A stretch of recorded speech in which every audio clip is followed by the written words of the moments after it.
Right, we're out at the playing fields and we've got the FTX Ramraider ready for its first proper run on its 3S battery. Let's see what it's made of. Watch for the moment. Wow! I would never ever go that far. It's going further away. Wow!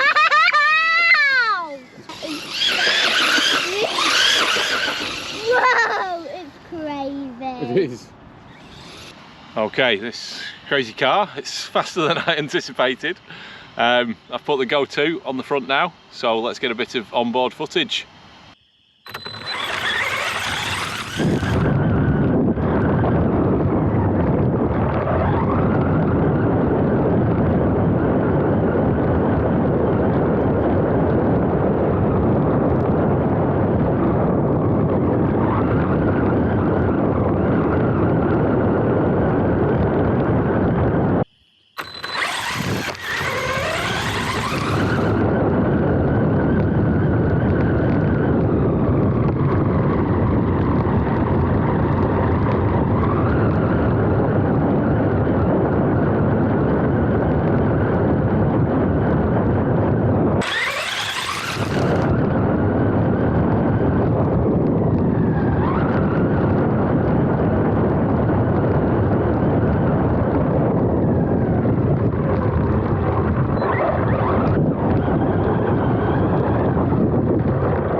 Right, we've had it out on the field. We've had a good first bash with it. No jumping to be noted. Good few wheelies and plenty of muck. Now I've let it dry off and we'll have a look at what it's like under the bonnet. The only thing that I noticed straight away is I've lost a body pin, but you know, no big deal. So let's take the lid off, see what we've got under here. Now this is a little bit annoying that you've got to unplug the light bar, but if that's the worst thing, I think we'll cope.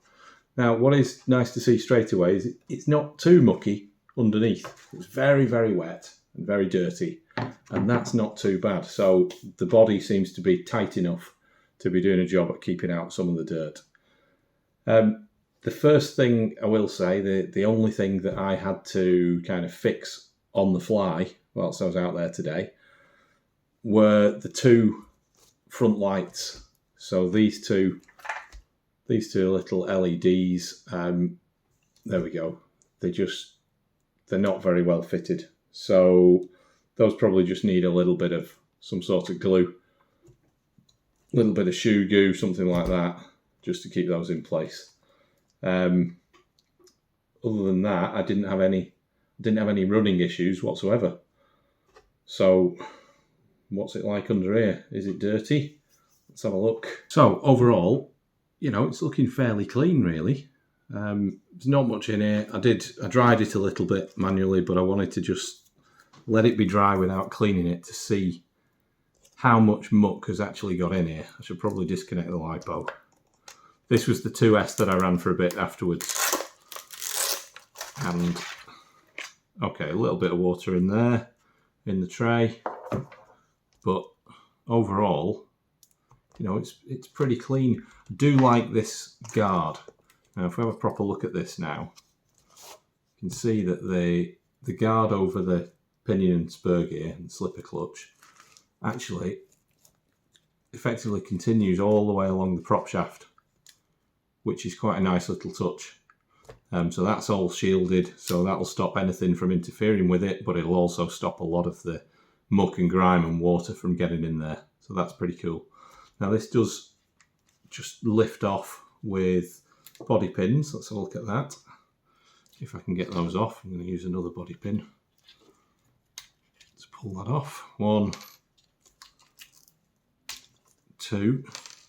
That should allow us to take this guard straight off.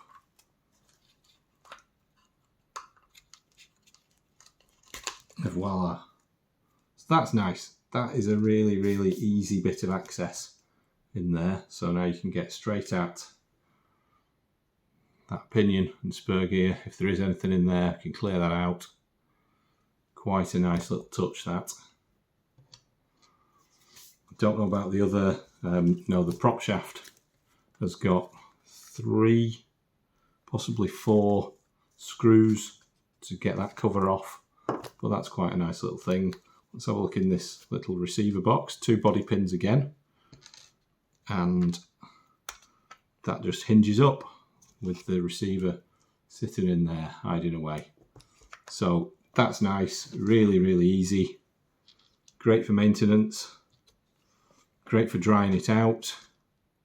Just what we want to see. Now, we've not had any particularly big crashes or impacts or whatever there, no big landings because we weren't jumping, but you know, everything looks clean. There's no issues so far. Possibly a little bit loose on that wheelie bar and rear bumper. Might need to just tighten that up a little bit, but certainly no damage. The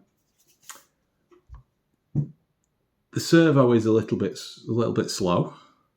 Again, having not had a basher, I'm not really sure how much you need a fast servo.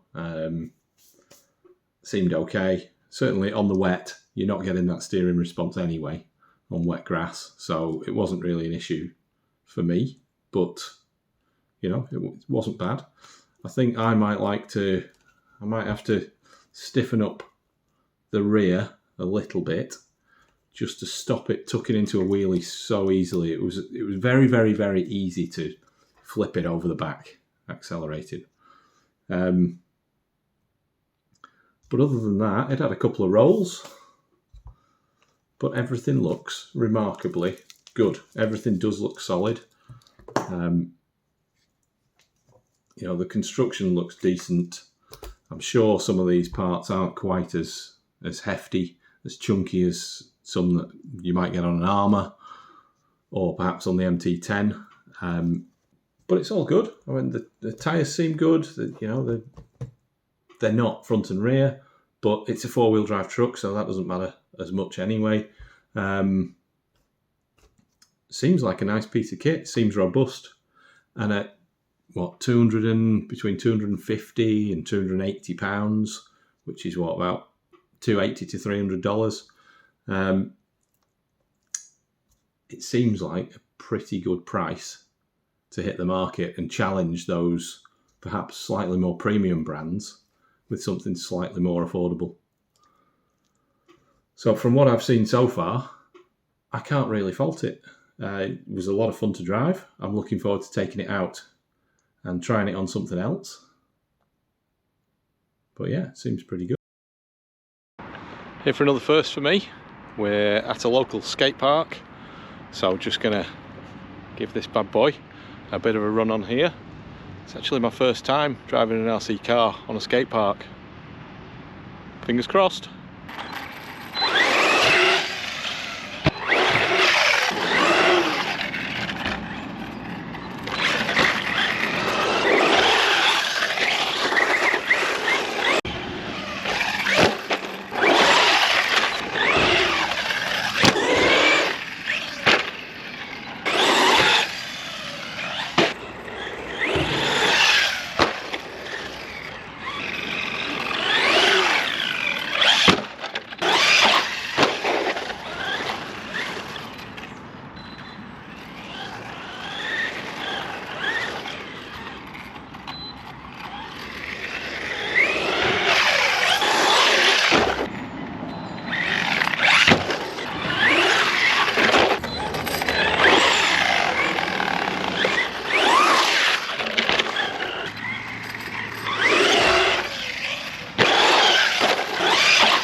Well, I didn't think I was going to get to a skate park before I put this video together, but I have done. My first go on a skate park, first proper go with a basher. How do I feel about it now? Terrified. Yeah, I think I'm just scared of the landings. Judgments on the car. Well, the body mounting is rubbish. There's too much space between the body pins and the mounts underneath, the discs underneath, so that needs padding out so that it doesn't move as much. Body pins are far too loose, so 3 of those have now been lost. The mounts themselves, they've pushed down when it's had a landing on its roof, so that's not really worked. And it looks like in this corner, looks like the body is pushed through already, so some reinforcement is definitely going to have to be done. There seems to be a bit of a clicking sound, so I'll have to investigate that and see what's up. I mean, from the pounding I've just given it, maybe even not at full speed, but the pounding I've given it, I'm surprised something major hasn't happened to it. So I don't know how that compares to other things, but it seems fairly tough, if a bit disconcerting. So I'll have a look and I'll let you know what's actually up with it, if anything. So for a first drive and for a first basher for me, what's the verdict? Well, it was a lot of fun. Seems robust, seems like a good quality and good value for money piece of kit. I suppose time will tell, but if that's what your budget is, if you've got about £250 or $300, then this could be the way into bashing for you, for a good bit of thrashable speed, something a bit more robust. Why not give it a go? I'm certainly quite pleased.